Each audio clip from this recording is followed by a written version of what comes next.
Chegou a hora da gente conhecer uma companhia aérea que está no meu coração e no coração de muita gente também, porque ela teve uma existência notável, inesquecível.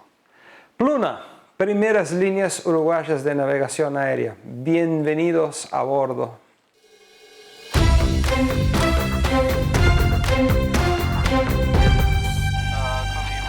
Carlo Connect Blue 658, 113 off the Hong Kong Air 330, reported for Dallas. Mark quick release and pushback closed.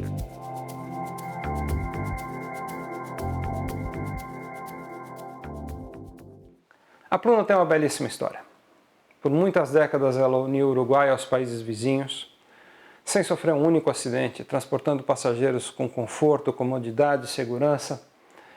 Ela talvez não tenha sido a maior companhia do continente, não foi, mas ela sempre soube ser uma companhia uruguaia, ou seja, orgulhosa de suas origens, não devendo nada a ninguém, às companhias dos países vizinhos. Ela representou muito bem o nome do Uruguai fora do Uruguai por décadas. No auge ela chegou a voar para Madrid, chegou a fazer algumas operações mais esporádicas por curto tempo para os Estados Unidos, embora nada de muito importante, mas o papel dela sobretudo era unir o Uruguai aos países vizinhos, coisa que ela fez muito bem, com uma frota muito variada. Teve um começo de vida muito interessante, investimento de 2 irmãos, aí ela foi nacionalizada, depois no final da sua vida ela foi privatizada e em mãos privadas ela acabou fechando as portas, infelizmente em 2012 de forma abrupta, e o Uruguai ficou sem uma companhia aérea de bandeira.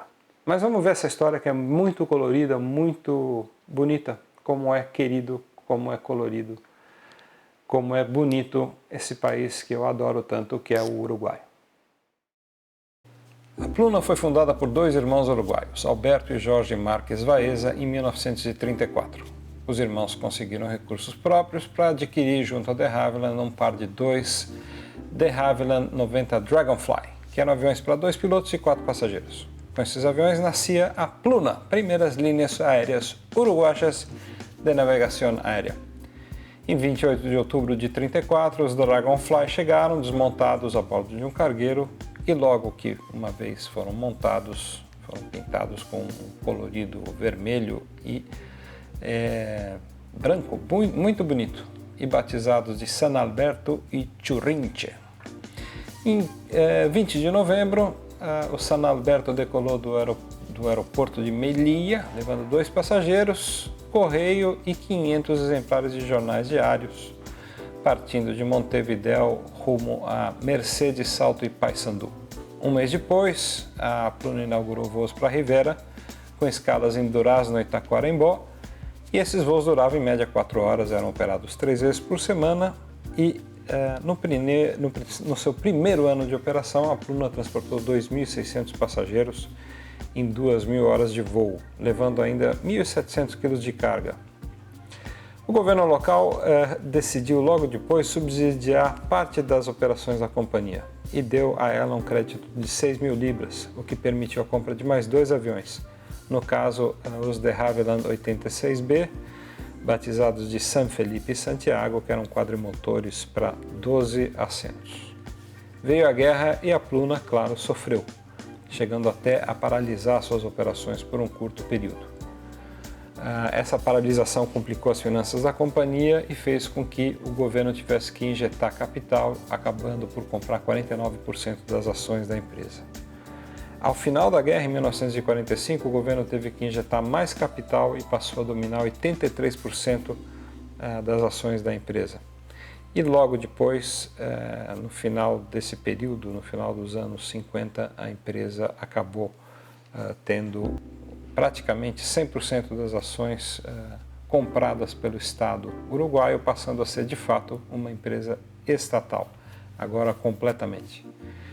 Em 14 de maio de 48, um pouquinho antes, as primeiras linhas para Porto Alegre foram inauguradas e com isso o Brasil passou a fazer parte dos serviços da Pluna.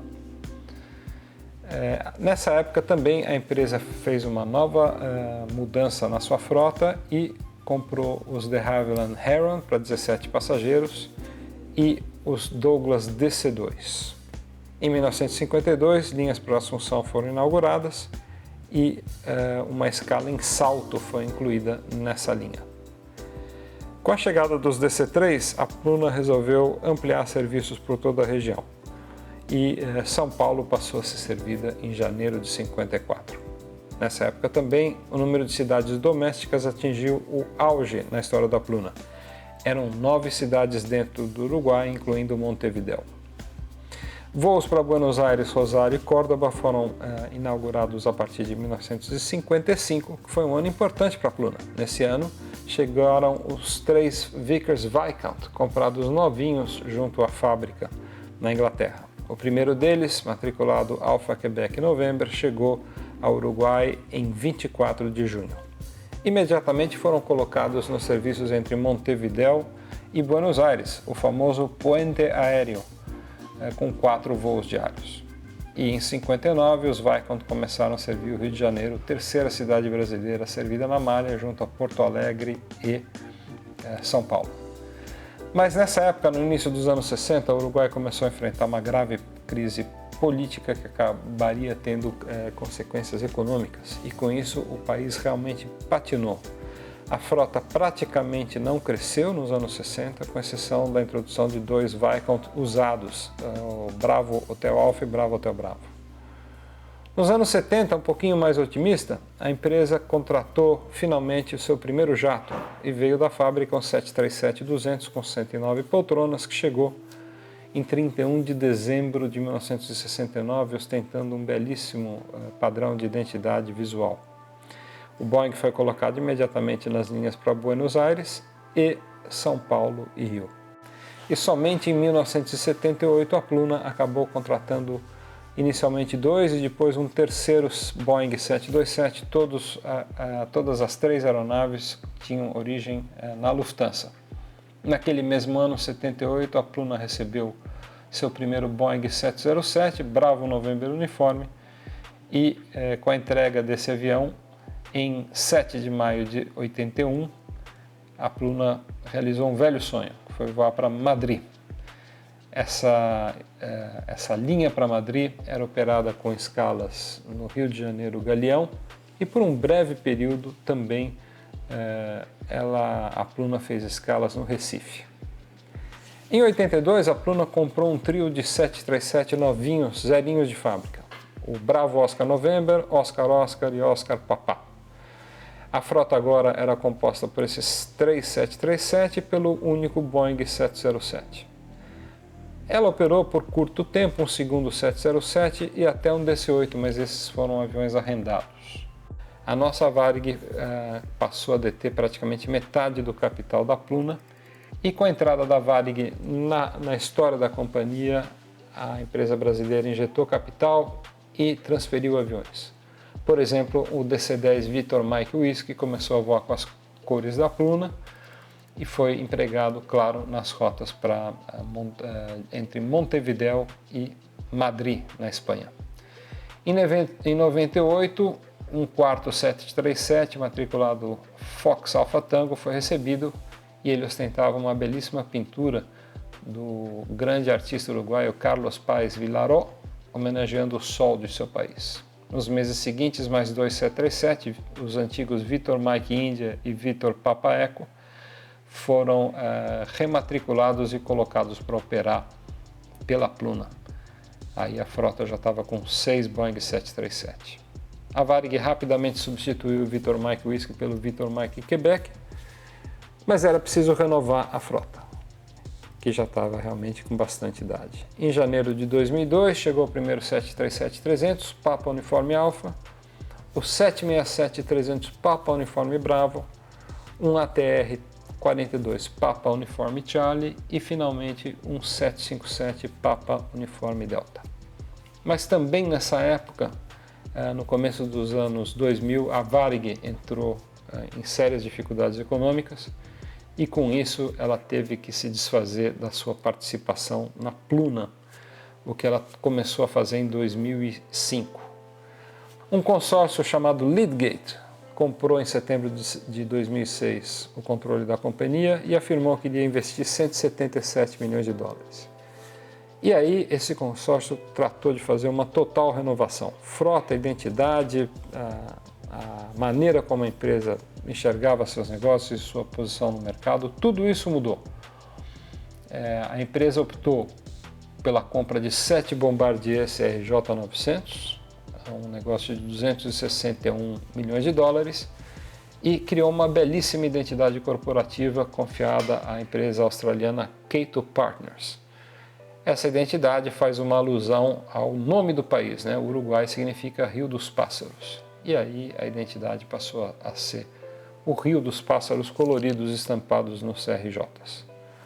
A empresa ainda contratou muito rapidamente mais 2 Boeings, um 737-200 e um 767, que voaram por pouco tempo, antes da entrega do primeiro Bombardier CRJ, que foi em 11 de março de 2008. Em abril de 2010, um grupo de investidores canadenses, a Jazz Air Income Fund, que era uma coligada da Air Canada, aportou 20 milhões de dólares na Pluna, adquirindo 25% dos papéis que estavam em mãos da Leadgate. Com esse capital, mais 3 novos CRJ foram entregues: o Charlie Romeo Hotel, Charlie Romeo India e Charlie Romeo Kilo. Em abril de 2011, foram mais 3 encomendados, entregues em novembro de 2011, Charlie Romeo Lima, Mike e November. A frota chegou a 13 aeronaves, o maior número simultâneo de aviões na história da companhia. Com esses 13 aviões, a Pluna fez uma rápida expansão de serviços para o Brasil. Ligando Montevidéu, ela começou a voar Curitiba, Florianópolis, Foz do Iguaçu, Campinas, Belo Horizonte e Brasília. No início de 2012, o mercado brasileiro era praticamente 44% de todo o movimento da companhia. E a empresa voava nada menos que 198 frequências semanais entre o Uruguai e o Brasil. A aposta da Pluna em se converter numa companhia aérea que fosse talvez a empresa a mais identificada com o Mercosul esbarrava num ponto crucial. Como o Uruguai não tem mercado doméstico, ele depende das condições econômicas dos países vizinhos. E foi justamente nessa época que uma severa crise econômica atacou a Argentina e fez com que as vendas da Pluna para esse mercado despencassem. O Brasil também começou a ir de forma menos fulgurante do que deveria, digamos assim, e os resultados da companhia começaram a se complicar. O seu principal executivo, Matias Campiani, que é argentino, em junho de 2012 começou a afirmar publicamente que precisava de capital, de injeção de recursos para a Pluna não parar.